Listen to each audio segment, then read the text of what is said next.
भारत के तकनीकी और रणनीतिक गलियारों में पिछले कुछ दिनों से ऐसी सरगोशियां गूंज रही हैं जैसे किसी बड़े तूफान से पहले की हवा। एक ऐसा तूफान जो न केवल भारत की डिजिटल दुनिया की तस्वीर बदल देगा बल्कि वैश्विक ताकतों के समीकरण को भी हिलाकर रख देगा।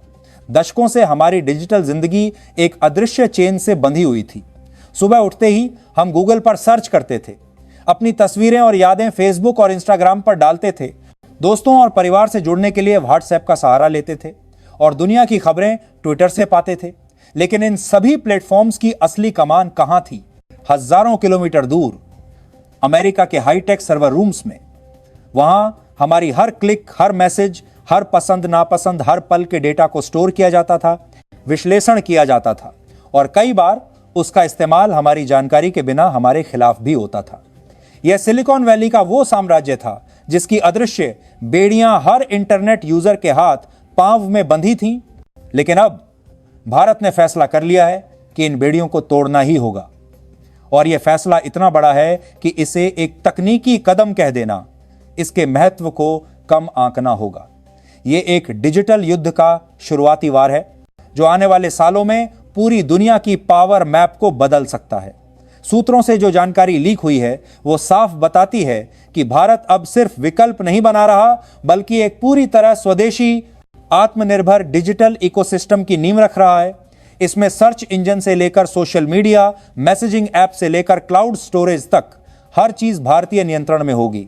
इसका मतलब यह है कि आने वाले वक्त में भारत के नागरिकों का डेटा भारत के अंदर ही रहेगा और किसी विदेशी ताकत के हाथों में नहीं जाएगा। इस डिजिटल क्रांति के केंद्र में है एक नाम, कॉमेट। यह सिर्फ एक सर्च इंजन नहीं बल्कि भारत का डिजिटल ब्रह्मास्त्र है। इसे गूगल का विकल्प कहना भी कम होगा क्योंकि कॉमेट को इस तरह डिजाइन किया गया है कि यह भारत के लोगों के लिए भारत की जरूरतों के हिसाब से काम करे। जहां गूगल के सर्वर अमेरिका में होते हैं वहीं कॉमेट के सारे सर्वर भारत की धरती पर होंगे। और सबसे खास बात, कॉमेट पूरी तरह आर्टिफिशियल इंटेलिजेंस से लैस होगा जो न केवल आपकी सर्च को तेजी और सटीकता से प्रोसेस करेगा बल्कि आपकी भाषा, आपके अंदाजा और आपकी जरूरत को भी समझेगा। भारत के लोग अब अपनी मातृभाषा में सर्च कर पाएंगे और जवाब भी उसी भाषा में मिलेगा, चाहे वह हिंदी हो, तमिल हो, बंगाली, पंजाबी, उर्दू, मराठी या कोई और। अब जरा सोचिए, अगर आप किसी चीज के बारे में जानना चाहते हैं तो आपको ना तो अंग्रेजी में टाइप करने की जरूरत होगी और ना ही किसी विदेशी सर्वर से गुजरना पड़ेगा। आप बस अपनी भाषा में बोलेंगे दिल्ली का मौसम और कॉमेट आपको तुरंत ऑडियो के जरिए आपकी भाषा में जवाब देगा। और सबसे बड़ी बात, यह जवाब और यह डेटा सिर्फ आपके और कॉमेट के बीच रहेगा। ना कोई तीसरा पक्ष, ना कोई विदेशी एजेंसी, ना कोई छुपा हुआ एल्गोरिथम। दोस्तों, यह कदम ऐसे वक्त पर आया है जब अमेरिका ने भारत पर 50% तक का टैरिफ लगाकर यह सोच लिया था कि वह हमें आर्थिक दबाव में डाल देगा। वॉशिंगटन के थिंक टैंकों को लगा कि भारत झुक जाएगा, लेकिन दिल्ली की गलियों में कुछ और ही खेल चल रहा था। प्रधानमंत्री कार्यालय और साउथ ब्लॉक में रात दिन बंद कमरों में बैठकों का दौर शुरू हुआ। फाइलें सिर्फ नीतियों की नहीं बल्कि एक नए आर्थिक और भू रणनीतिक खेल की पटकथा लिख रही थी। भारत ने डॉलर केंद्रित व्यापार व्यवस्था से दूरी बनानी शुरू कर दी। तेल, गैस, रक्षा उपकरण और तकनीक की खरीद में स्थानीय मुद्राओं और वैकल्पिक पेमेंट चैनलों का इस्तेमाल बढ़ा दिया गया। रूस, ब्राजील, दक्षिण अफ्रीका और कुछ यूरोपीय देशों के साथ भारत ने ऐसे समझौते किए जिनमें अमेरिकी डॉलर को पूरी तरह बायपास कर दिया गया। यह कदम अमेरिका के लिए किसी सीधे हमले से कम नहीं था क्योंकि डॉलर ही उसकी असली ताकत की रीढ़ था। और अब इस आर्थिक जवाब के बाद भारत ने डिजिटल मोर्चे पर भी अपनी चाल चल दी है। यह चाल अमेरिका के सबसे बड़े किलों में से एक, उसका डिजिटल साम्राज्य पर सीधा वार है। Google, Facebook, Instagram, Twitter, WhatsApp, ये सारे प्लेटफॉर्म सिर्फ टेक्नोलॉजी नहीं बल्कि डेटा के साम्राज्य हैं। ये जान सकते हैं कि आप क्या सोचते हैं, क्या चाहते हैं, किसे पसंद करते हैं और किसे नहीं। यही वजह है कि चीन ने सालों पहले इन सभी को अपने देश से बाहर का रास्ता दिखा दिया था और अपने प्लेटफॉर्म बना लिए थे। अब भारत वही कर रहा है, लेकिन और बड़े पैमाने पर। कॉमेट की लॉन्चिंग सिर्फ भारत के लिए नहीं है, भारत इसे शुरुआती दौर में 32 देशों में लॉन्च करेगा, जिसमें एशिया, अफ्रीका, अरब और ऑस्ट्रेलिया के कुछ देश शामिल होंगे और धीरे धीरे इसे पूरी दुनिया में फैलाया जाएगा। यह कदम अमेरिका के लिए किसी डिजिटल सुनामी से कम नहीं, क्योंकि भारत में ही गूगल, इंस्टाग्राम, व्हाट्सएप और ट्विटर के सबसे ज्यादा यूजर्स हैं। अगर भारत अपने यूजर्स को कॉमेट और अन्य स्वदेशी सोशल मीडिया प्लेटफॉर्म्स पर ले आता है तो अमेरिका की अरबों डॉलर की कमाई बंद हो जाएगी। लेकिन कॉमेट सिर्फ एक सर्च इंजन नहीं, बल्कि एक डिजिटल इकोसिस्टम है।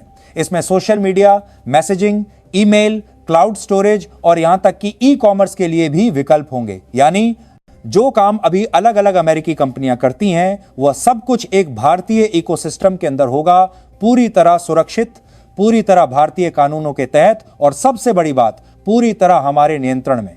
अमेरिका के लिए यह किसी सपने के टूटने जैसा होगा। वॉल स्ट्रीट में निवेशकों के चेहरे पर चिंता की लकीरें गहरी हो रही हैं।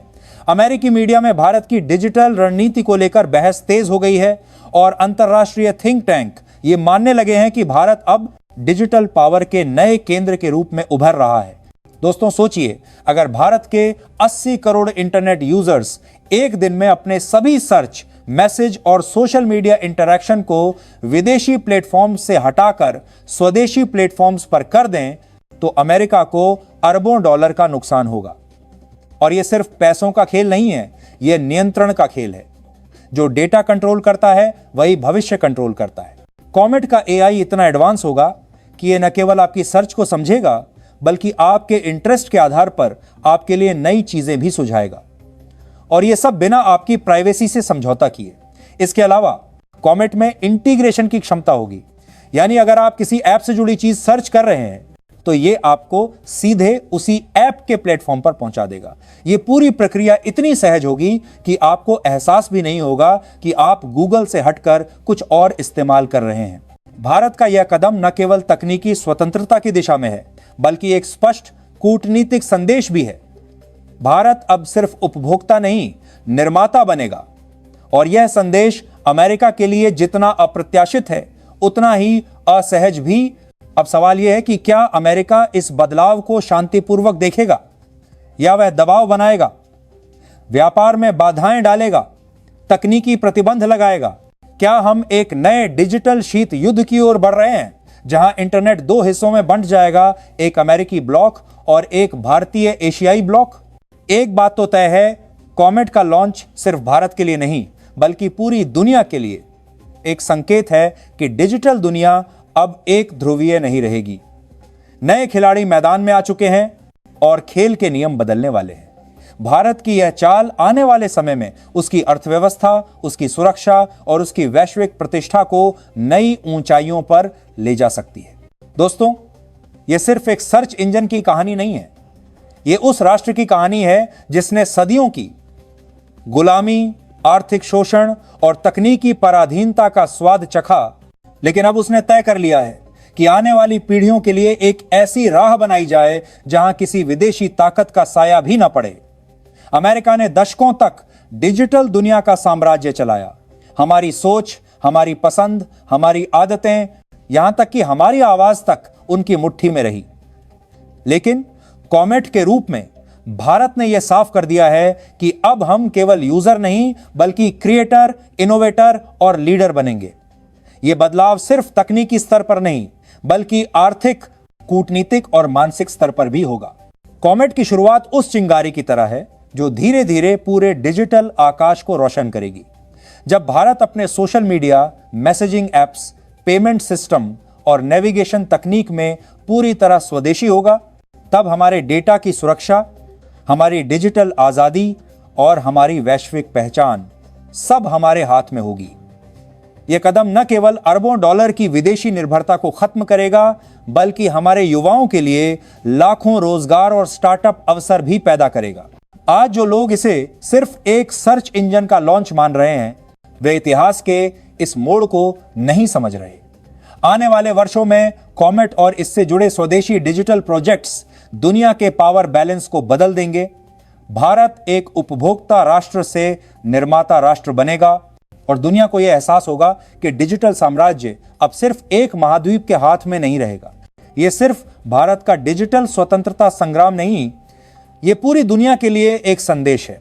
तकनीक का भविष्य उसी के हाथ में होगा जो अपने डेटा, अपनी सोच और अपनी पहचान की रक्षा कर सके। और आज भारत ने यह पहला निर्णायक कदम उठा लिया है। यह शुरुआत है एक नए युग की, जहां भारत न सिर्फ डिजिटल मानचित्र पर मौजूद रहेगा, बल्कि उसका नेतृत्व करेगा।